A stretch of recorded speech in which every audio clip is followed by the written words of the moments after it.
everybody, my name is Kyle and you're watching Driven to Own. I've been gone for a little bit. That video I posted of the diesel pump off wasn't anything I really recorded in that time frame. It was a little bit of a filler video just because I've had a lot of stuff going on and I haven't really been able to record much. Been working some long hours and rushing through to get the job done. So today's topic of discussion is going to be, and I don't really know how I'm going to word the title, so bear with me, it's, well, insert blank amount of things that you can do to better your chances to get the trucking job that you want. Or like, it's not how to get the trucking job that you want, because it's no guarantee. But these are some things that I've done, not just for trucking jobs, just jobs in general, but most of these things are geared towards trucking specifically. But it's just going to be a list of things, and I'll go in depth and explain them about the things that you can do to better your chances and, you know, try and get the job you want. Like for me, I have still less than a year of experience and I haul a fuel tank. So, you know, a lot of times, a lot of places want 2 years experience for that. 2 years driving, just driving. And then they want you to have experience with tankers. Well, how are you supposed to get experience if nobody will hire you? So, I'm going to try and go through some things now. Some people might have different opinions. That's great. Feel free to add them down below in the comments, because, you know, it's not just because I say something doesn't mean it's dead set. You might think I'm a complete idiot. I don't really care. But, so we'll get into that as we go throughout the day. We got three sub-hauls today. We're going to be going a little bit all over the map. We're going to be going to Waterboro and Newcastle, which is up on the coast. It's a decent trek. I get to go on Route 1 on a Saturday in the summertime, so that's fun. And then the last one's back out to Sanford. Without further ado, let's get into it. So first things first is you want to figure out what field you want to be in. Now it's, you know, flatbed, reefer, van, tanker, oversized, heavy haul. Like, what exactly is your dream position? Like, for me, I knew I wanted to do tanker work. I almost did specialized chemical hauling over the road for my buddy's dad's company, but there was a bunch of logistics and stuff that got messed up. I applied for hauling water, but they wanted 2 years heavy haul experience. And that's when I ended up with the aggregate job, hauling an end dump trailer. And then I found this, because a lot of the fuel companies, like I was saying, wanted 2 years experience just driving, and then they wanted a year, maybe, they all had their different specifications for hazmat and tanker work. Well, I had none, so I wasn't getting calls back from certain places. But then I got a job here, and now I have the experience, and I don't plan on leaving, so it doesn't really mean it's a resume booster for me. But we'll get more into that in a little bit. But, so just figure out where you want to be in the industry, and it might be difficult to be like dead set, like, yeah, I want to do that, because you might think, you know, being a lowboy driver, hauling equipment and machinery around is like the coolest thing ever. You get your long hood truck, you know, doing all this stuff. Well, then you might get out and do it, and, you know, you're working in the heat, you're working in the snow, the rain, everything like that. You're working outside, and it is physically demanding work. And then you might realize that it actually sucks, and that you don't want to do it.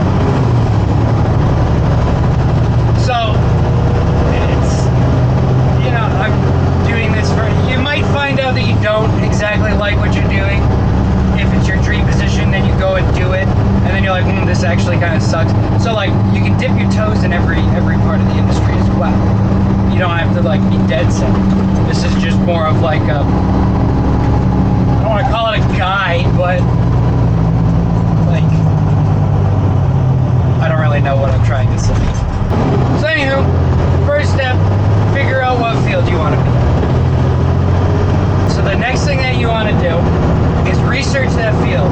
Now when I say research the field, I don't mean hop on Google, do 5-minute search, be like, oh yeah, okay, now we're good, and then move on, and then just go out and apply for jobs. When I say research the field, I mean dive deep into it. Learn what you're talking about. Because you can learn about the industry even before you jump in it, so then you don't have to jump in. Like you can watch people on YouTube in certain industries and be like, no, I really don't want to do that. Like I was gonna do for I forget what company, but it was a vacuum tank trailer for a septic company. You know, I was paying over $100,000 a year, but you could get covered in shit. You know, you come home, you smell awful, you're gross, your clothes are disgusting, the truck is dirty.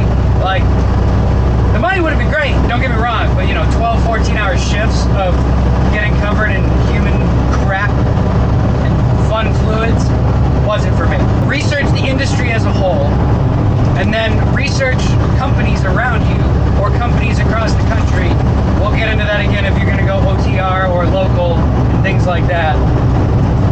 But research companies around you that do what you want to do. So say, we'll go for an example. Say you want to do, well, I'm just going to keep using fuel hauling because that's what I do, and I'm somewhat knowledgeable of the industry. Like obviously I'm still a rookie, I'm still learning. I'm no expert, but I've started learning a lot more things. So there's 5 companies off the top of my head that just run our area, and I applied to all 5, and I only heard back from 2 of them. One of them said I wasn't, my experience wasn't what they're looking for, but once I get my experience that they would love to have me. And then the other one that got back to me was here, and here I am. So research the companies in your area, see what they, you know, if they have Indeed reviews from employees. Like one of the companies I just applied to, and then afterwards there was a bunch of negative reviews from former employees, talking about how they work you to the bone. And you gotta take some with a grain of salt too, because some of them could just be pissed off employees that got fired or whatever. But there was a considerable amount of them. They treat you like a slave, you're just a number, blah, blah, blah, blah, blah. I'm sure you can understand how the rest of them went. So as soon as I applied there, I was like, oh geez, maybe I shouldn't have even bothered, you know, with my time. Well, they never ended up calling me back, and they're our #1 competitor, and now we, you know, take clients from them, and we make money, and the customers are happy that they're dealing with us, so it's all fun. And really dive into it. You know, don't just sit down for 5 minutes. Dedicate, you know, a couple weeks of on and off time sitting down in your free time. You know, hop on YouTube, watch some videos of different industries, and research some companies. Maybe if you see, say like for fuel hauling, say you want a fuel haul, say you see a guy unloading his truck at the gas station, hop over and talk to him. Like, talk to him about what the pay is, you know, maybe not what he makes, but like, you know, maybe if he knows what the starting pay is, what their trucks are like, what kind of experience you need, what it's like working for that company. You know, do a little recon. It's not super hard stuff, but it's the little things.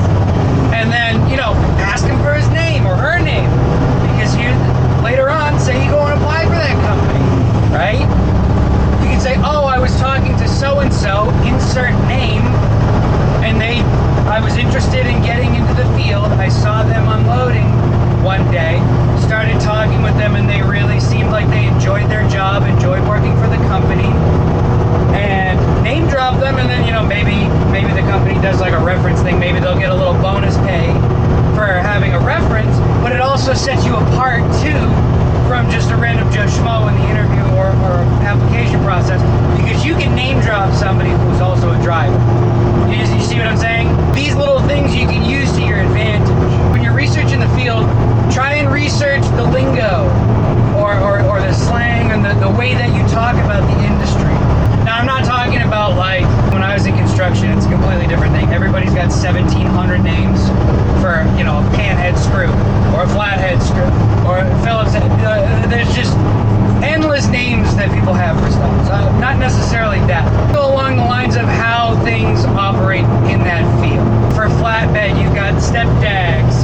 load levelers and chains, binders.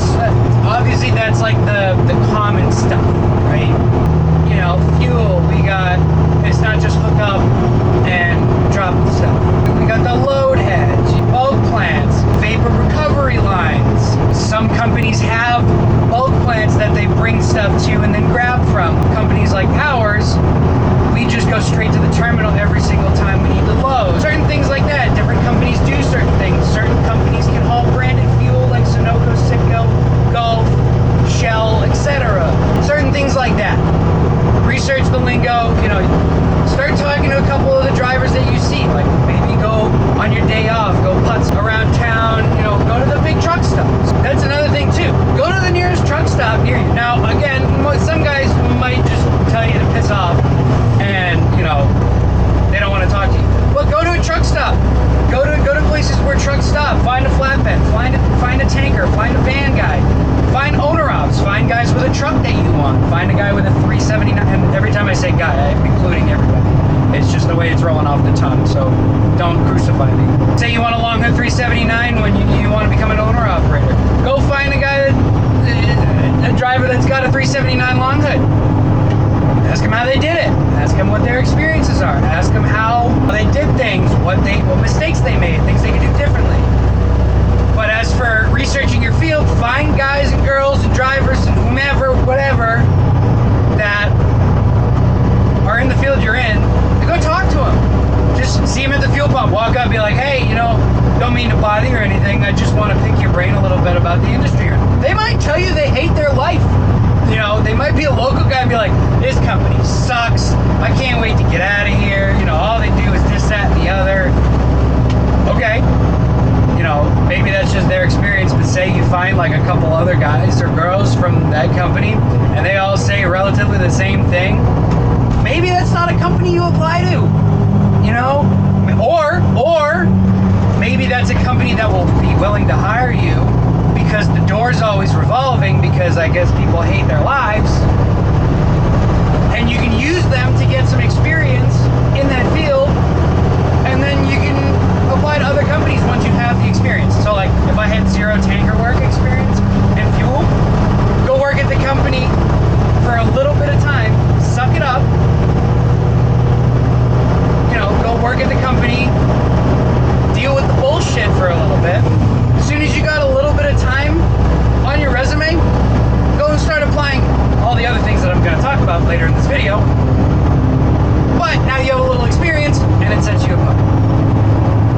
So, I kind of jumped around a lot there and that was only step 2. So, I'm going to try and combine it together as best I can when I edit this video. But, step 2, research the field in depth. Research companies around there in depth. Talk to some drivers if you see them, and research the lingo and kind of the way abouts as much as you can. It might be difficult, but as much as you can, just to try and get a relative concept of how the industry runs. So that's step 2. And I don't know why I keep saying steps. It's not like you have to follow step by step. So just no particular order. You put them in however order you want, but this is just, I'm going to list them off as number 2. Cool. On to the next one. Number 3, research job postings or job listings.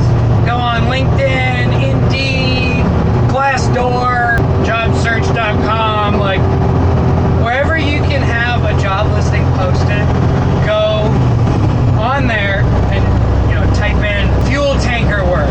Type the field in that you want. While you're doing this, while you're researching, like from step 2 also, be taking notes. You know, kind of like put together a little Word document or a Google Doc and take notes of all this stuff. Right? So that way you can keep track and kind of refresh yourself. So for this one, kind of keep track of the relative, like what are most companies asking about for experience? Is it, you know, 6 months, 9 months, a year, 2 years, 5 years? Like what's the average experience that companies are looking for in your field? And that's not to say that you can't get it, but just keep it in mind. Because maybe, like I said in the last one, maybe you go and work at the crappy company for a little bit just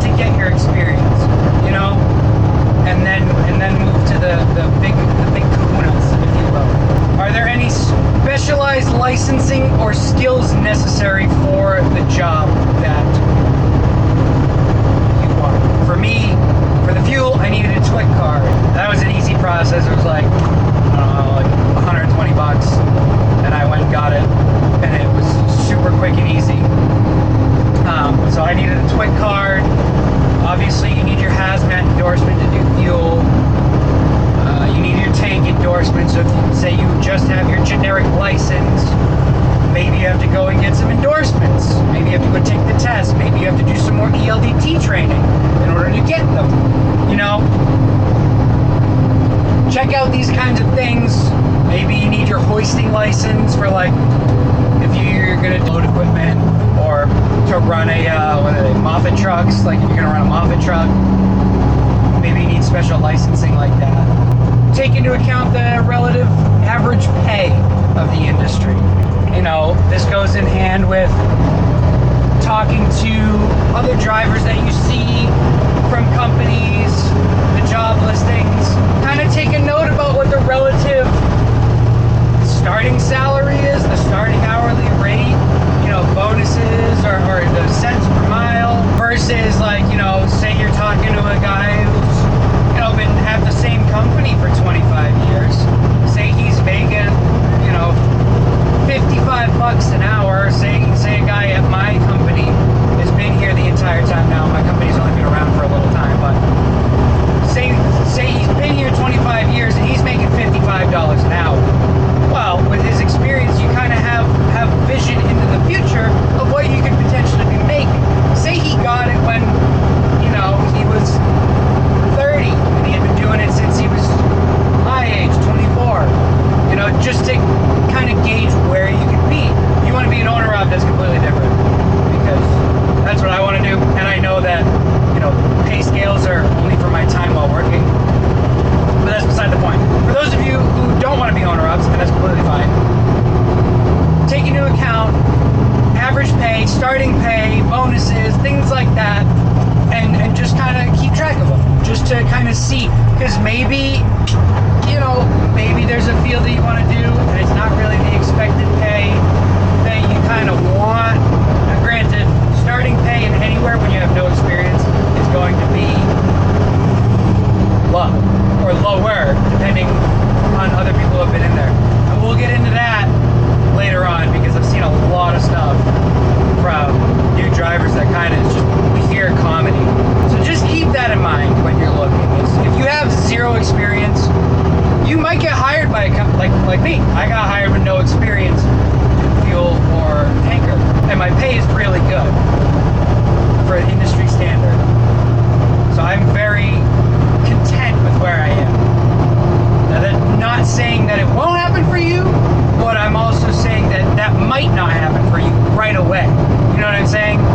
So don't get discouraged if your pay isn't, you know, $55 an hour when you've had your license less than a year and you have no tanker experience, but you've just got your tanker job. You know, just don't get discouraged, okay? So that's number 3. The fourth thing also involves research. So a big part of this is research.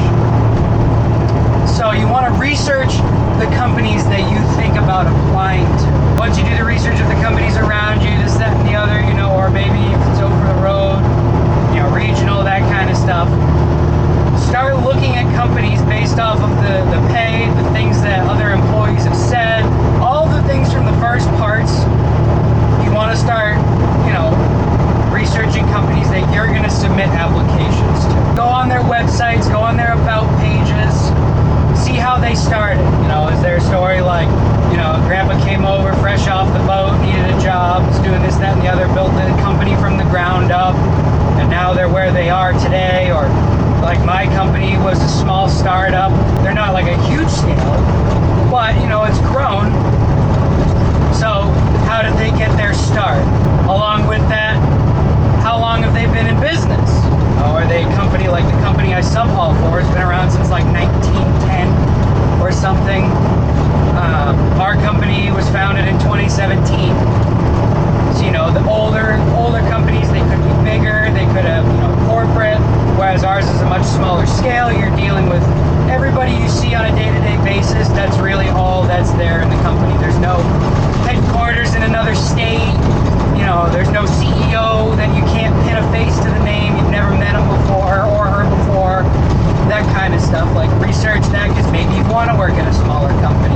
You know, maybe you like the big scale corporate stuff. You know, it really all depends. But research the companies that you're starting to apply for. How many trucks do they have? You know, do they have, you know,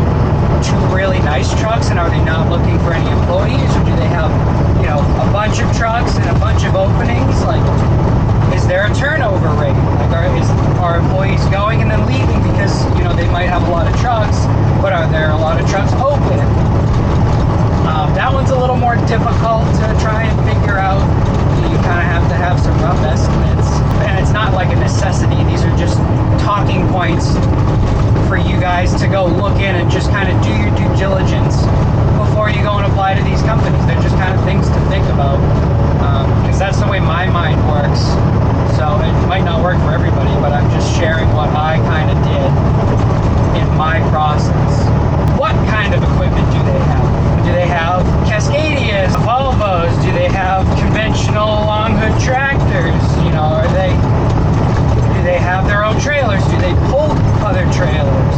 Are the trailers newer? Are they beat to shit? Are the trucks beat to shit? Like, are the trucks newer? Are they moderate? Like, these kinds of things. Like, when you see a truck drive by, like, is it in immaculate shape and the trailer's immaculate? Or is it just completely beat up? And, you know, it might be a great company, the pay might be great, and we'll get into that in a little bit later, but, you know, it might not be the nicest top-tier equipment. Like, our stuff isn't the nicest top-tier equipment, but I get paid pretty well. Those are the kind of takeaways. That's another talking point down the line that I have. Just briefly touched on this. Is it a corporate company versus small business or small family-owned? Like I said, my company that I work for is, I think there's less than 20 employees. We got the head honcho, and then basically the two guys in charge, they're brothers. Two sales reps, a single dispatcher, HR and marketing lady. We got a couple girls in the office that do the home heat and oil stuff and this, that, and the other. So we're a smaller scale, but like you walk in, you can talk to everybody. Everybody knows each other's names. We kind of know what's going on in each other's lives to an extent.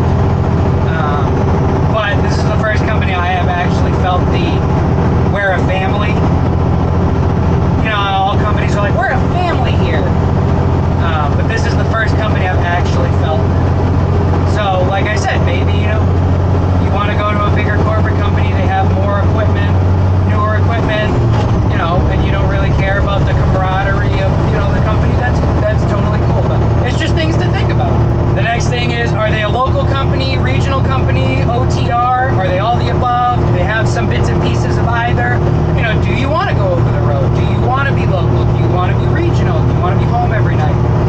You know, because I was actually a company up here that does the same kind of stuff we do. They really wanted me, and it was before that I took the end dump job. And they really wanted me. Overtime after 40, guaranteed 40 hours a week. It was a corporate style company, a very big company and predominant in this area. I'm not going to name drop them, but for those of you in the area, you probably know who it is. Their day shift was 2 a.m. to 2 p.m. or the night shift was 2 p.m. to 2 a.m. So everything about the company, I mean, the pay was okay.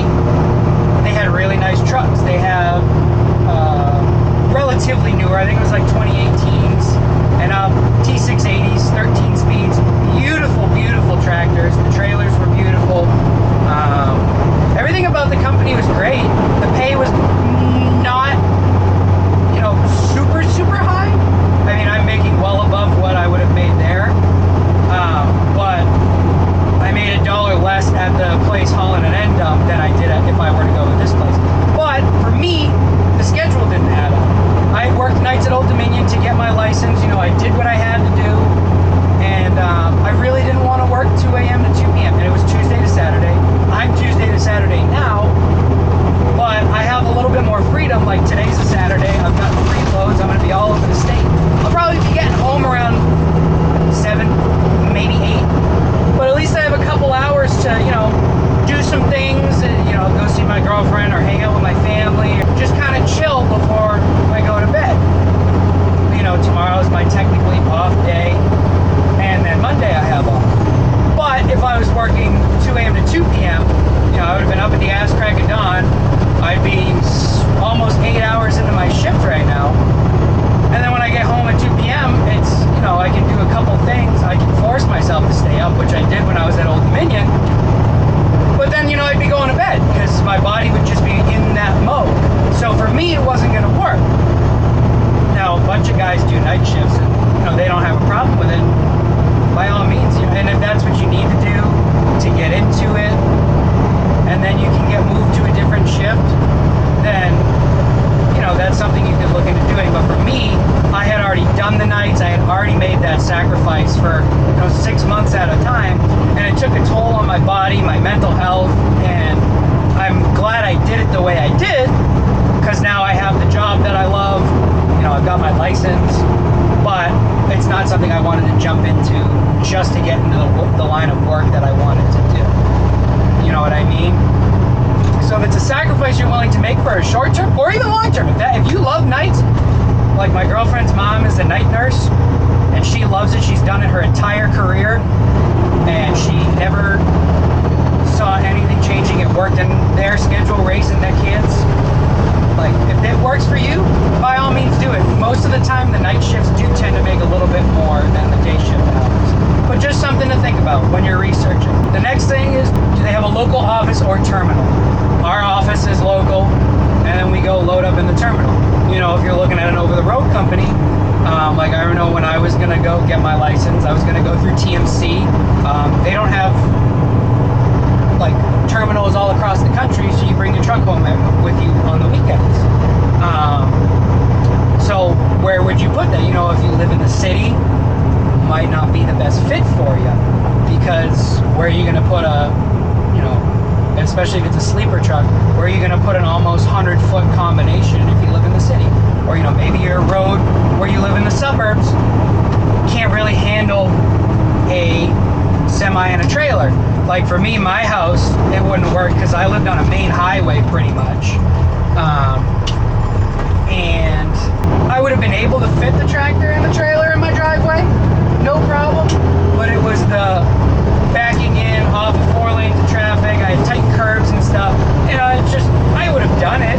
It would have been doable. It'd just be a pain in the ass. So you just got to think about that. So do they have a local office? Like I park this truck, and then I get in my pickup and I go home. I come back in the morning, my truck's here, ready to go, you know, things like that. Or so like Old Dominion, it's obviously it's a local stuff, but they've got terminals all over the place, you know, stuff like that. If you're looking at an over-the-road company, like we'll use the mega carriers for an example, are you bringing your truck home? Do you have to go find parking for it? Do they pay for parking? Or do they have you park specific? Do they have drop zones? You know, these are the kind of things to look at.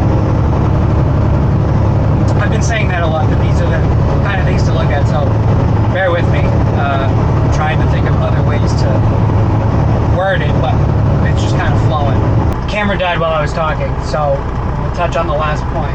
With researching the companies, check Facebook, Instagram, social media, the website for testimonials, Google reviews, Yelp. Check out reviews from customers as well. We already talked about Indeed reviews for the employer. But check out customer reviews, because that tells you a lot about a company. Our company is small or smaller. Not only would I give great reviews of being an employee of my company, but our customers have a great experience as well from the reviews. We've won, I think it's best in heating oil or something along those lines, 5 years in a row or something like that. So that's definitely something to look at. Check out the reviews, check out what people have to say, because if it's if the reviews are, oh, this company sucks, they're always late doing this, that, and the other, it's kind of hard for you to have pride in your work if you're working for a company who doesn't really pride itself on its customers. I aspire, when I have my own company, to create the environment like the company I'm at now. Like everybody gets along, there's bickering here and there as anybody does, we're all human. But as far as putting up with BS, company drama and stuff, it's pretty much non-existent. Everybody gets along 99.9% of the time. You bring up something that's wrong with your truck, it's taken care of. So just take a look at the customer reviews, see how things go, see how things look. Just use that to gauge your selection. So number 5, what I've got is show up in person so they can put a face to the name. If you apply online, you can send in your resume, but then go pop into their local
liked the way that I presented myself, because I didn't just come in, you know, as this young kid with an ego, thinking, oh, I can drive everything and I deserve, you know, $500 an hour.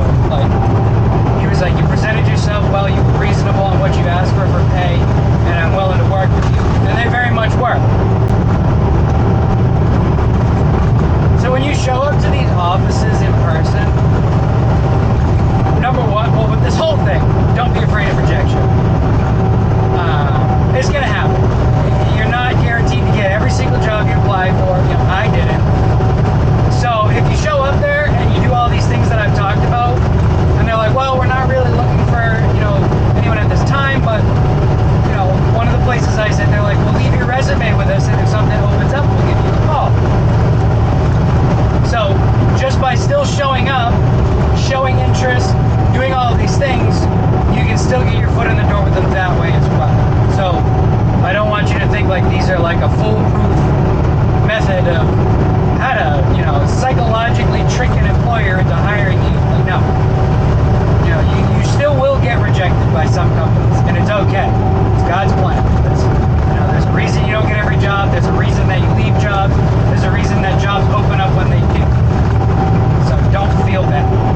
Number 6. This is if everything goes to plan. Once you get an interview, once you're in an interview, be yourself, but also sell yourself.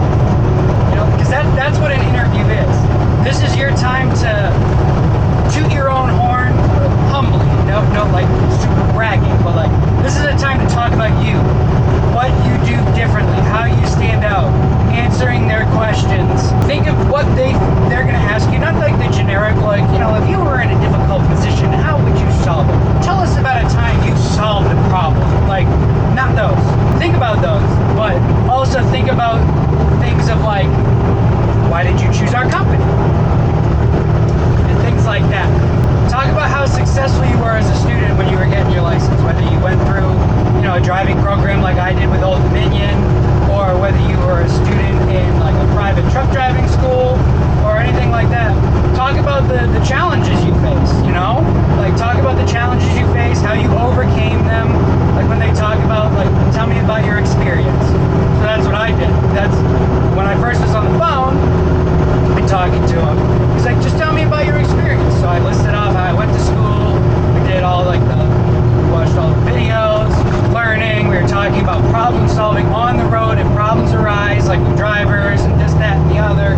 And you just ramble a little bit. But like talk yourself up, you know, like don't just be super, super humble. Be like, well, you know, I was an okay student and, you know, I did good. I passed.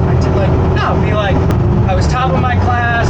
I learned how to offset back. I got it first try. Like things like that about whatever experience you have. Talk about your real world experience. So like if you did like what I did, Old Dominion, or even if you have a little experience, you're not fresh out of school. Talk about your real world experience. Where have you delivered to? What areas have you navigated? Do you have over the road experience? Do you have regional experience? That was a nice shift, Kyle. How you were able to navigate. Like for me, all of my places in my training now that we deliver to here, I don't use GPS. Like I was just driving there with my trainer in the passenger seat, and now I know them all by memory. Like I don't use a GPS. That's something that I have as a strong suit. Because you know, some guys here still use a GPS, even for other places. Like I just have I don't want to say photographic memory, but I've learned very quickly. So that's one of my strengths. You know, you can rely on me to know where I'm going. I can go there pretty much one time. And if I'm really paying attention, I'll get there. Talk about your work ethic. Be willing to do some tasks. They asked me, he's like, you know, I know it's not the best thing, but would you be willing to run one of the B trucks if the tanker work is slow? Sure thing, no problem. Is it my favorite thing to do in the world? Absolutely not. Do I like the truck? Absolutely not. Will I do it if I'm going to have a 6-hour day here, or I can have a 10-hour day? Yeah. So just be willing to do some minute tasks that, you know, aren't really the most exciting, but don't be a pushover. Like if they're, you know, well, they're going to pay you, we'll pay you $15 an hour, but you have to do all of this exuberant stuff. You basically have to run the company. No, it's not worth it. don't also get to be a whiny baby about, oh, well, I didn't want to do this, I didn't want to do that, like, I don't want to wash my truck. Suck it up. Wash the truck. You know, if they're paying you, just wash the truck. Or jump in another truck, go do here, you know, cover somebody's ass every now and then. You know, if somebody needs help or if somebody needs a shift covered, jump on it. You know, be that reliable person. You don't have to overdo it, just be reliable and show that you're willing to put in some effort. Talk about your experience and answer their questions and be prepared for these types of questions. I don't really have any listed. I think I mentioned a couple. Try and think about how an employer would ask, like, how did you find us? And things like that. Explain that you have references and put some down, like your trainers or co-workers who know your driving habits and styles. Like I put down 2 of my trainers from Old Dominion. I put down one of my buddies I went to school with at Old Dominion. And I put down my trainer and now my coworker and I guess I consider him a friend now. He's one of my good friends that we talk to all the time while I'm driving. I put him down as well as a reference so they can all talk about how, you know, your work ethic, if you're a good worker, how you are as a person, that kind of stuff. And lastly, if they ask any questions at the end, have a couple questions lined up. This is where your research about the company and the industry come in. You know, be like, how did you guys start out? When I was talking about my now employer, I asked them about when they started, how we got to where they were, you know, obstacles they faced. And then this is where the researching the lingo and stuff and important information about the industry is. Like I asked them, do you guys have your own bulk plant? Do you deliver to bulk plants? Do you run propane? Or is it just gasoline? Do you do kerosene, diesel? Do you do pump offs and things of that nature? Which shows that, one, I know about their company because I asked them questions about how they started. I saw that they had, you know, these 2 trucks. I saw the Coronado and the Western Star, and I asked about what their equipment was like. They have a mechanic in-house. If we're required to do the maintenance on our trucks, that kind of stuff, which I told him, I was like, I've got some mechanical skills. I'm perfectly willing to do work on my truck if need be, which he was super stoked about.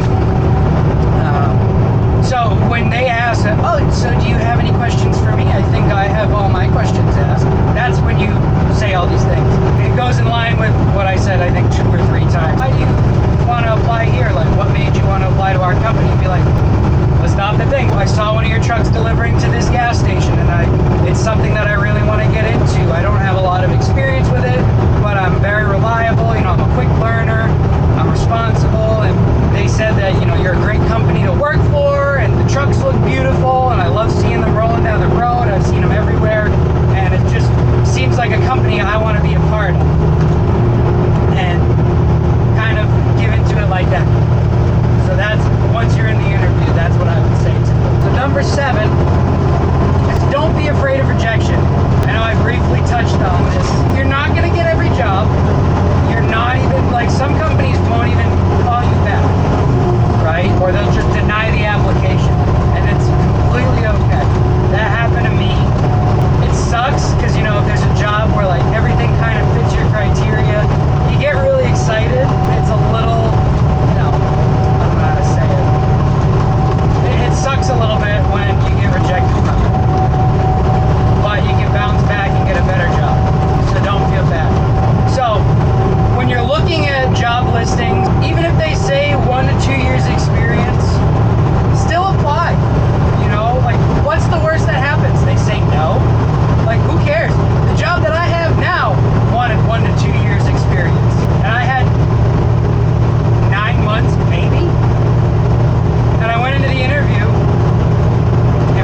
great.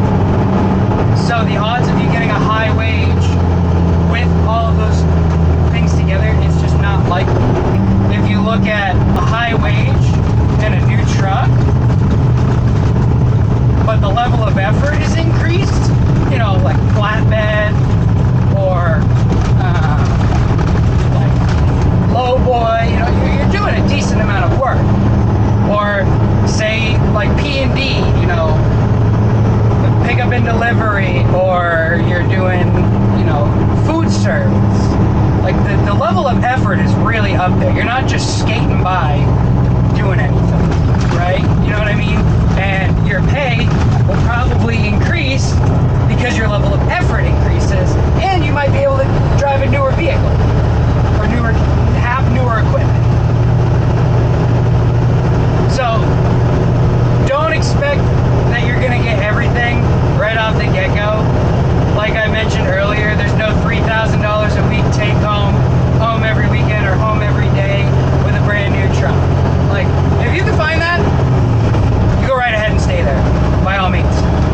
But realistically speaking, it's not gonna happen.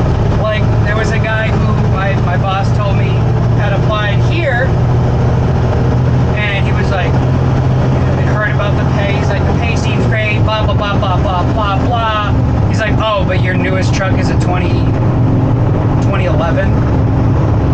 He's like, well, I want a new truck. He goes, well, this ain't the place for you.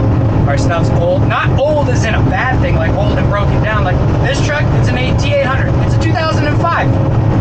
Thing works great. It's got a C15 cat in it, a 475. Thing rips. I don't want to drive a brand new 23 Cascadia that's an automatic. I don't want that.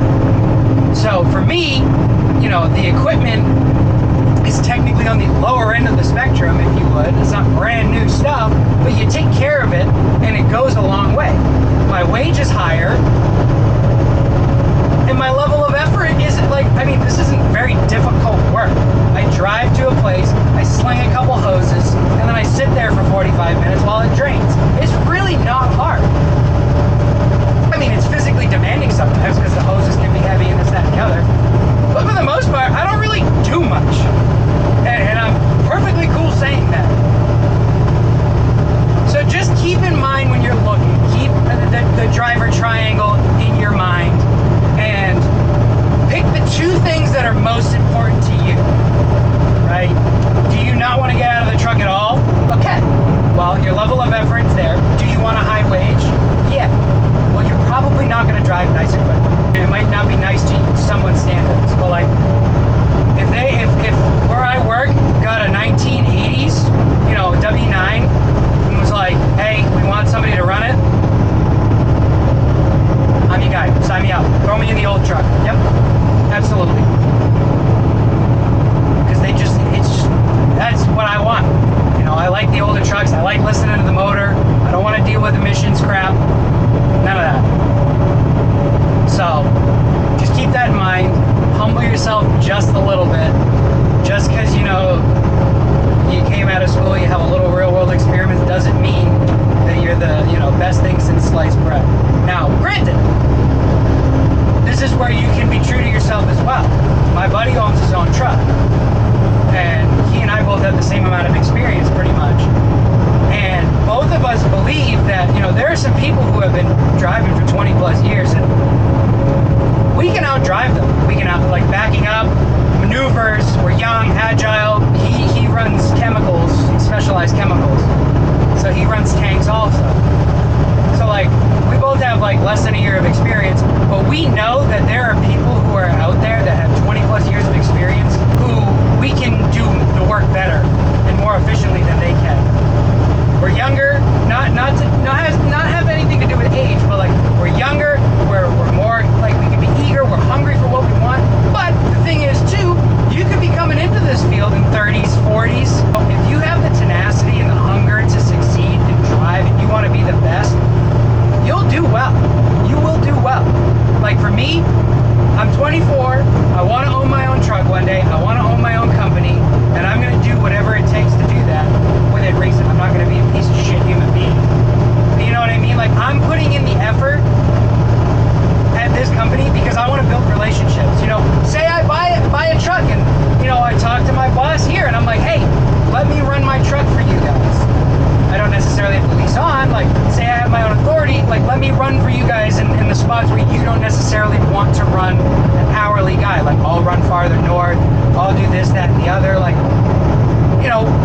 relationship, and I think when the time comes, they will be into that idea.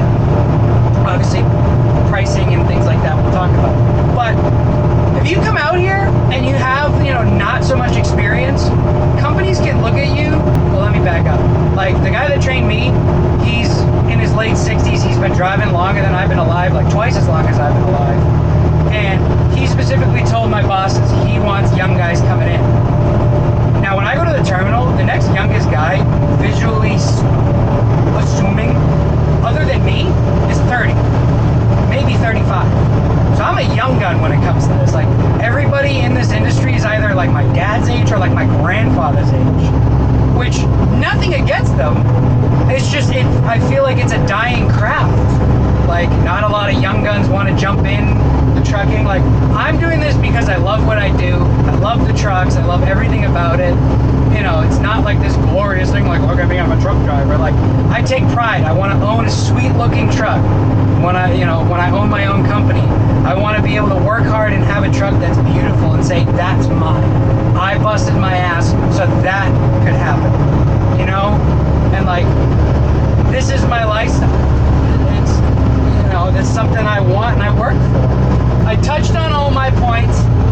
I don't know how long this video is going to be. It might be a part 1, part 2 kind of thing, depending on how long it is. I hope that these things are encouraging to you, and I hope that you can take away a decent amount of stuff. And for those of you who stuck around the entire way to the end, I appreciate you. And if there's some other things that I didn't touch on that you guys think would benefit people and help them out, drop them down below. It's not just the Kyle show out here. Yeah, it's my channel, but like, I'm no expert when it comes to stuff. If you guys own companies, drop down what you guys look for in an employee. Do you look for the young guns to like try and keep, or do you look for more experienced people? Like, and ageism has nothing to do with it. Like, if you want a younger dude or girl, it's not about them being young. Old people can't do the work. I see some guys who are, twice my age, 3 times my age, look like they're almost in their 80s, and they're still doing the work that I do. And it whoops my ass sometimes. So I'm like, I applaud you guys. Like, they're just the old timers, and I learn a lot from them. When we're waiting at the terminal, you just get to talking, and you learn a lot about the industry when you're just hanging out with the old timers. It's awesome. They're full of knowledge, full of insight, the way things used to be. Like, they teach you little tips and tricks of like, if you're in a pinch, do this, that, and the other, which might not be by the book, but they're like, if nobody's watching, you do these things and you get yourself out of a pinch. And I will be the first person to admit, I have used these things and they have saved my ass from looking stupid a couple times. So, with that being said, I hope you guys enjoyed either this video,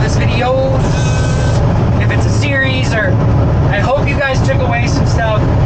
Feel free to leave some comments down below about how you would do things differently. Engage with the video, leave a like, leave a dislike if you didn't like anything I said. I really don't care.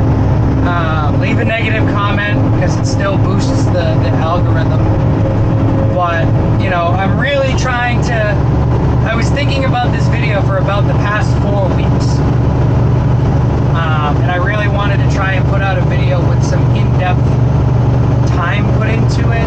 I know I'm filming it as I'm working, and I kind of wanted to do it while I was sitting down in my at my computer, but I never really found the time to really like sit down and do this. So forgive me for the recording quality, but I hope that having this whole list of stuff put out was a little bit more of an organized video. I know I kind of jumped around and rambled a little bit in certain places. So with that, I hope you guys enjoyed the video.